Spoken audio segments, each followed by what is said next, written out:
Welcome to the Expert's Journey podcast, where we're all about creating your path to impact. Join your hosts, Dixie Mary Carlton from Indie Expert Publishing and Mr. Web Marketing Brad Houck, as we look at how you can grow your business and influence by leveraging your knowledge for profit.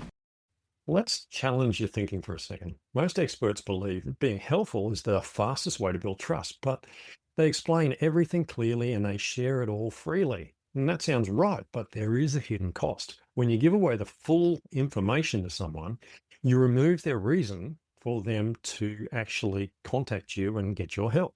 So here's the real question. Are you explaining things so well that people never need to hire you? And at what point does generosity quietly turn into self-sabotage? In this episode, we're going to look at the tension between value and authority, what to share, what to hold back, and how to stay generous without giving away the very reason people should pay to work with you. Good morning, Dixie. Good morning, Brad. What an amazing topic and so timely. It's a good topic. I always find this, and I'm guilty of this. I'm a strong believer in the value of free, and it's my nature to help people. So I give away a lot, and I've worked out over the years that I've probably given away way too much and probably taken a lot of money out of my pocket.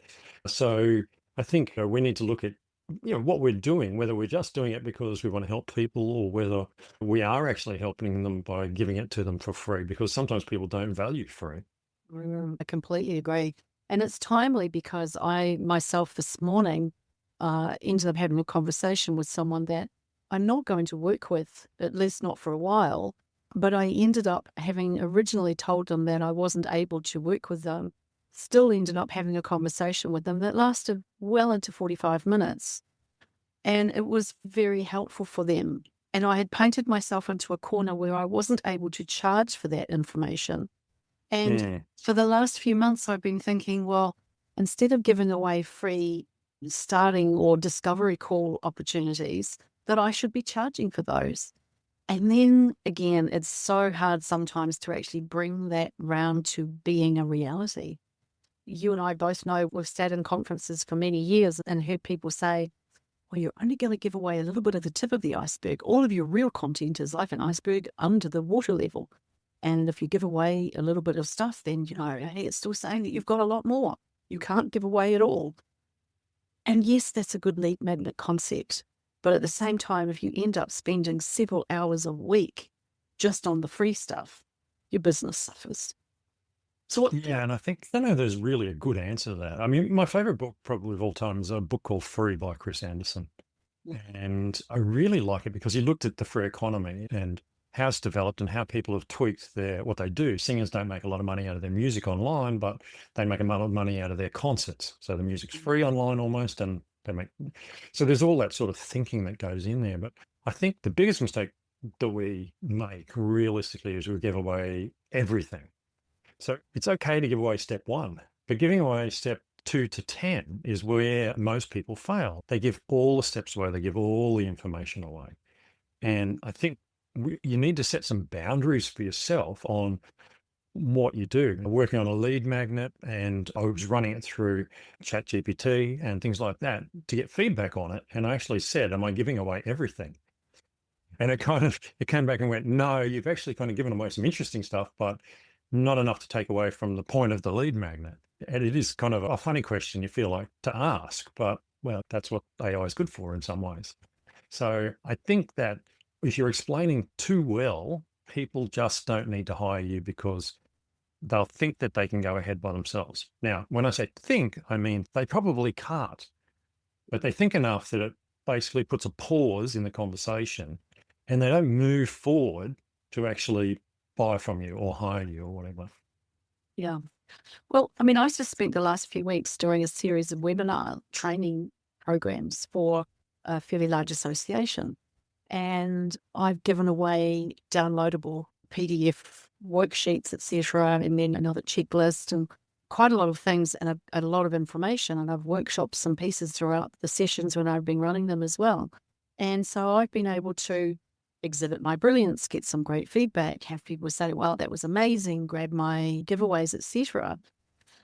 And what I've done is I've put a very clear call to action within each of those downloads that reminds people, if you need some help working through this, because I know there's a lot of things to do in this. If you need some help, this is how you get that help from me. So I'm trying to really breadcrumb that whole call to action in as many ways as I possibly can. But it's very hard when your primary market isn't necessarily someone who's going to pay you to speak, for example. So I don't get a lot of people saying, oh, you speak on publishing, come and speak at our conference, because most publishing conferences, for example, don't pay their speakers. So you do end up in that sort of situation too, which is so frustrating, because you know that you put an awful lot of work and effort into making sure you are professional, that you've got everything right on stage, that you've rehearsed, that you've set aside the time to deliver at your best possible abilities. And then you've got the opportunity to maybe sell at the back of the room or do a follow-up or something. But again, you're not actually getting paid for all of that time that you put in. And it is sometimes a hit and miss as to whether or not you recover your costs through the ongoing work that you might get from the people attending. Absolutely. And I mean, coming back to that, like, what do we give away? You'll often hear them say to speakers, oh, well, you need to talk about what to do, not how to do it. That's quite a common thing that we hear in the speaking world. And I actually think that's a little bit confusing in a lot of ways, because if you show people everything what to do, then a lot of people will try and move forward on their own, even if they can't. And of course, again, they won't call you. They'll just kind of start doing it. They'll fail and they'll go, oh, well, I need to do something else, and they'll move on. So you actually lose that ability to connect with them and get them to hire you, whether that be to speak again or to do actual work for them, whatever your business is on as part of your speaking business. And I think one of the ways I like to look at it is, can you help them analyze the problem but not fix it? So I've kind of gone more down that route now, where I'll talk about the problem and I'll show them little 10-second tests and things like they can do to help analyze whether this is a real problem for them and things like that. And it'll take them through and they'll realize they've got an issue that they need to fix. But then when they actually need help to fix, that's what I hold back. So I've actually started to change my thinking a little. And I think that's the key. It's all about how you think about it. Maybe that's an angle for someone else. Help analyze, but not fix. Well, I like that concept. And one of the things that I've started to do a lot more of is create checklists or quizzes to say, well, where are you actually sitting? These are all of the things that you need to be thinking about. Now, here is something that will help you sit down in your office tomorrow morning and go through and see where you actually sit. And then what is that costing you? Identifying what is the pain, and then how do you feel about that level of pain? What do you need to do now to either slowly work through that yourself, or do you need someone to help you and handhold for you the ability to get through each of those items or prioritize each of those items? And so checklists and quizzes can be a really useful way of helping to analyze. And I've found that people come back often and say, well, I worked through that and I realized that actually I can't do this by myself. If I start, I stop. Now I need some help. And that can be a really good way of getting business. Now, while most of my speaking is done for free, I recently did my CSP application and realized that the amount of work that I get from when I speak is phenomenal. So I always get good value out of the presentations that I do when I put my best foot forward and can convert people into becoming clients without being a sell from the stage for the back of the room type person. But I do know that there is value for me in giving away a lot of information and appearing to be the expert that I know. Hope I am. Yes, but I hope I am. But I do know that if I get to showcase some of that, that I get real value back from the people that do want to work with me. So again, that comes back to that same conundrum. How much is too much to give away? And at what point do you say there's too much? Yeah, exactly. I think you make a good point in that, like, you are making good sales from stage, so to speak, but also you can maybe look at it and go, can I do better? Can I get more leads? So even when we think what our formula is that's working for us, maybe we can actually do better. Maybe we're still giving away too much if we look at what we give away. So just say you're giving away, say, 5 checklists or something like that. Are most people only getting to the end of the first one before they're calling me? Maybe there's actually a spot there where you can still feel like you're giving away a lot, but you're actually not having to give away as much. Well, I there's, don't. I just think it's an interesting question. there's another way of looking at this. Every lead that you get, you have a conversion rate over whether, how often you then turn them into someone who buys at the next level and the next level. So if you are really clear on your funnel and you know that, for example, you might do a free presentation, which might then lead to a keynote or a training session, or your book might lead to that. And then you've got the next part, which is let's say, a low fee webinar. And Zach Hestenberg, who I've been doing some conversations with and I think is amazing, he talks about the sweet spot is around about the $7 investment for a good low-cost webinar to get a lot of people onto. And then from there, you upsell them to something that's either $49 or $79 or $99, and that's maybe another webinar. And so that's not necessarily his specific methodology, it's close. And so then you've got the free book or the book that might have cost them $20 or whatever, $30. Then you've got the opportunity to do a one-on-one with them or a one-to-many thing that might be $7 or $8. And then that's several touch points so far has gone into that. Then you've got another part which leads them into maybe a more full-rounded webinar or series of 3 or a challenge or something, which they're paying a little bit more for. And then you're getting them to book you for a keynote or a full breakout session that you're getting paid for. And then after that, you still want to say, well, okay, now how do I get you from keynote, workshop, and then into a series, and then into a full program that may be a year-long program? Then you need to be looking at the whole concept of, which is standard sales stuff, the whole concept of every single client maybe is worth $30,000 to me over a lifetime versus $3,000 to $5,000. All right. So if you are then looking at that and saying every single touch point could be worth $30,000 or even $300,000, whatever it is, if you then say, well, this is how much I have to get really savvy at closing on every single point along the way. And so maybe the real answer to this question is, how well do you structure your sales process, set up your funnel, and get good at closing everyone that comes through the door? Oh, look, I think you make a really valid point when we talk about the lifetime value of a customer, which is a really common thing you'll hear the Kennedys and people like that talk about. You look at, okay, my lifetime value of a customer is $10,000. How much can I afford to spend to get a customer? And that's where we look on return on ad spend and all sorts of things. But, that I suppose when we go into paid side where we're paying for ads, that's a different world entirely. We're not talking about free giveaways there. But it is a good point that we still need to get people in there. So we need to come up with a point where people do fall into our funnel. And I suppose the question I wrote down here was, how do you leave them hungry? Meaning that they want to take another step. They want to know more. And I think that's a really key question. If you look at it in fishing terms, you've baited the room, you're waiting to see what jumps on the hook. And while some people would say that's a bit mercenary, and that's the facts. We're in business here, and that's what we do. We help people, but we are in business to help people as well. There's the other side. So, how much do you need to put out there to help people in the room, to show that you're an expert, but to leave them hungry enough where they want to take the next step with you, whether that's a $10 webinar or a free download or whatever it is. What do you need to do and how much is too much? Because as I said at the start, we can give away 20 checklists and we will inundate them with information, and we can leave them in a position where they feel like they've got everything they need to get started. And in fact, that's not where you really want to leave people. If you want to lead them into buying for you, you want to put them in the first step of the process so that they're ready to move forward and they realize that's what they want and they want to do it with you.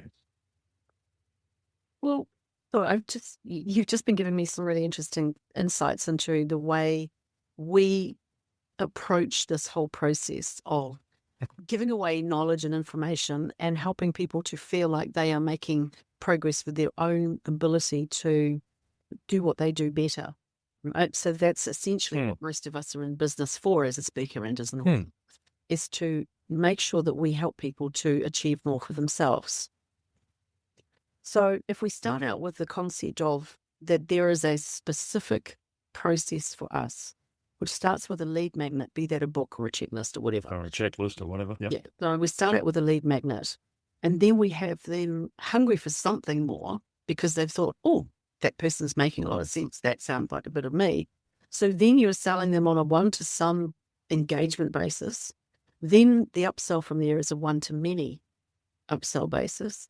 Then you're selling them on a one-to-one upsell basis, which enables you then to move them forward through the funnel that you have created into a one-to-one and then one to their people. So one-to-one being that person, but then their people might be their tribe or their work colleagues or their conference or their event or their whatever. So then you are moving from your one to their tribe. And then from there, you are looking at what is the overall objective with me having one to a bunch of people that are all aligned together and in the same room or the same company or whatever. So that becomes a program.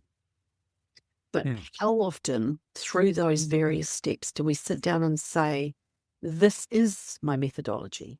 This is how I need to approach this. And I think what we're missing is often we don't sit down and we map it out and say, this is what each part is. This is how much each part is going to engender, to create for me. And then this is what the next step is. And these are the people that I will weed out or bring into my garden along the way. Yeah. And this brings us to the next point, which is psychology. Sales is all about psychology. And so we're not just looking at the fact that we've got steps. We need to look at why would someone move? What am I saying? What language am I using that encourages people to take the next step with me? Am I advertising to move from the room to the webinar to the group or whatever?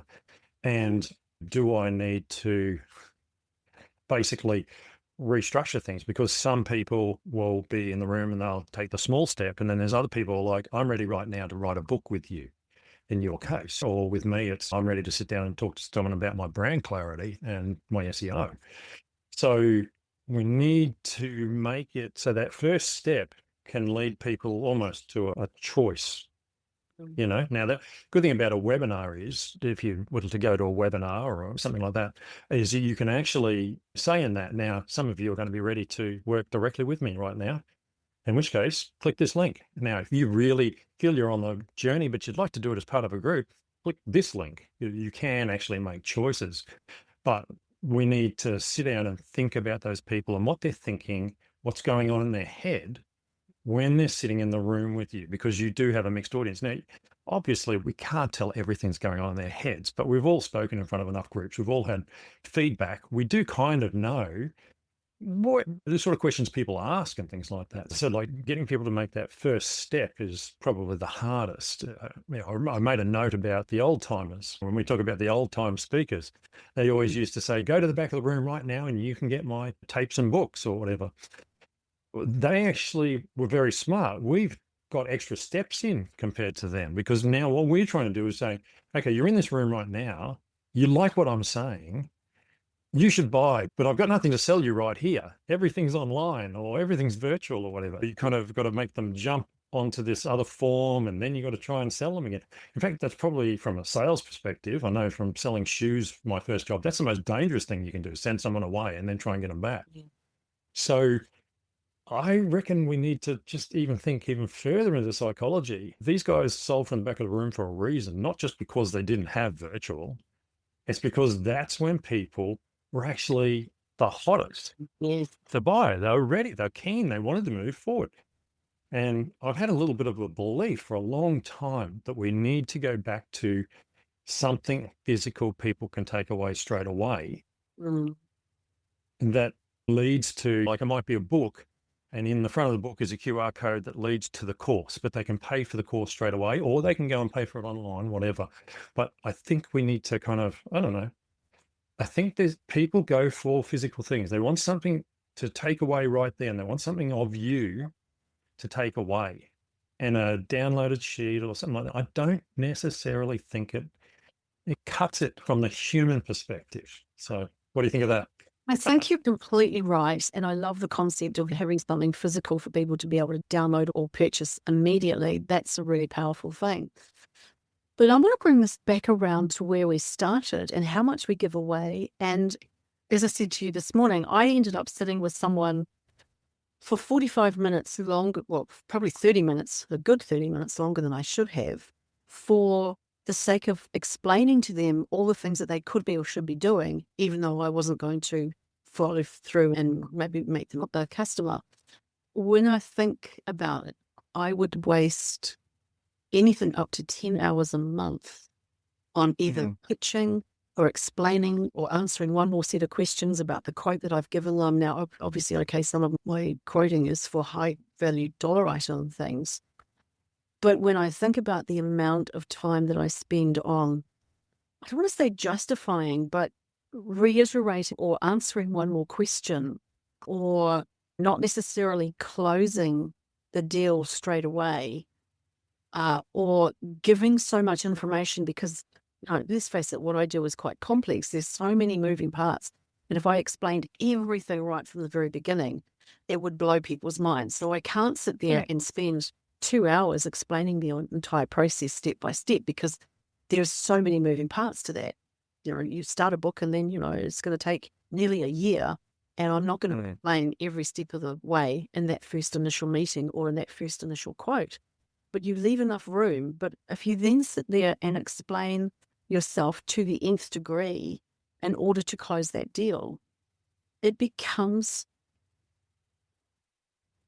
problematic when you've also potentially given away too much information and you've still got to use to prospect.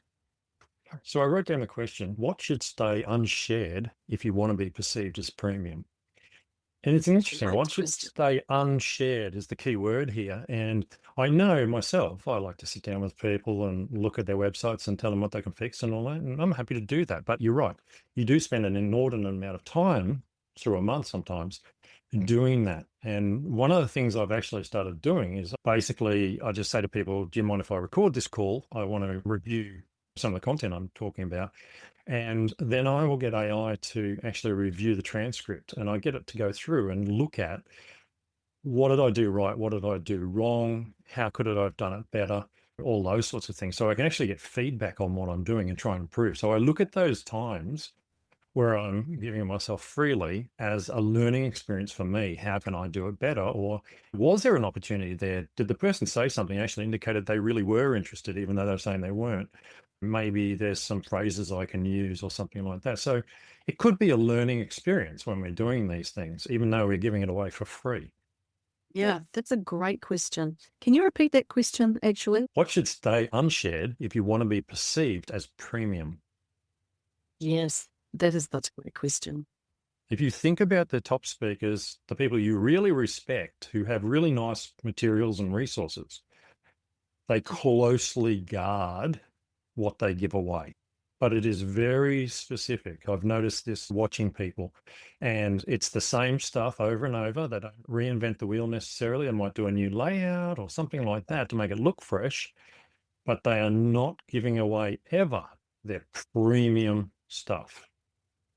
And it's really interesting when you watch the best speakers work that they have learnt to draw a line in the sand and they just will not cross that line. Everything above that is premium, meaning there's a dollar value attached to it. And funnily enough, it leaves you wanting to spend money with them. It is brilliant. You want to be part of their ecosystem. You want to be part of their world. And that's, again, a psychological thing. And so I think, something I've always observed. I think that's where we need to challenge everyone listening to this today, is to actually sit down and consider your entire ecosystem, what it is that you hold back to keep you at a premium level, and how much you will spend time on giving things away. Just going through those steps. What is your lead magnet? What is the next step that you're signing up from there? And what is the next step from there? And what is the next step from there? And what is the ultimate way you end up making someone a $30,000 or a $300,000 client versus just selling them the book or the program or the workshop or the keynote. That's the first part. But then, okay, so now you know all of the things that you have got on the table. What do you hold back? I think that's a really good exercise that we should all be doing. Yeah. Well, I think that kind of brings us to the end of today's episode. We can probably go on forever, but there's so much to discuss there. But I think psychology does play a big part of this. And I encourage people to look into the psychology of selling, because it really is an important tool to have in your toolbox, and to understand yourself as well as the client, and how you think when you buy will also influence how you sell. So it's a fun area to dig into. There's some really great books out there. Dan Kennedy has some really good books on this sort of topic, so look him up. And I love your idea about using the transcript, putting it into AI, and actually getting AI to help you analyze your own process around all of that. That's a brilliant idea. Thank you. Well, that's what tools are for. We've got to use those tools. They're all there to help us, so let's get into them. For sure. That is fantastic. Excellent. Thanks for a great conversation, Brad. No worries. So if this episode has you thinking about writing a book, or you're not sure how to shape your ideas, structure your thinking, or turn your expertise into something people actually want to read, reach out to Dixie via indieexpertspublishing.com. She'll help you turn what's in your head into a clear, compelling, best-selling book that builds authority the right way and gets you more recognition. And if you're doing the work but not getting enough clients, start with clarity. When your message is clear, everything else works better, and that's where I come in. The Brand Clarity Blueprint helps define what you're really known for. Then we use SEO and AI-driven content to amplify your message consistently so the right people find you. Details will be in the show note, but look, take the step that fits best with where you're stuck right now, and we'll see you in the next episode. Fantastic. Have a great week.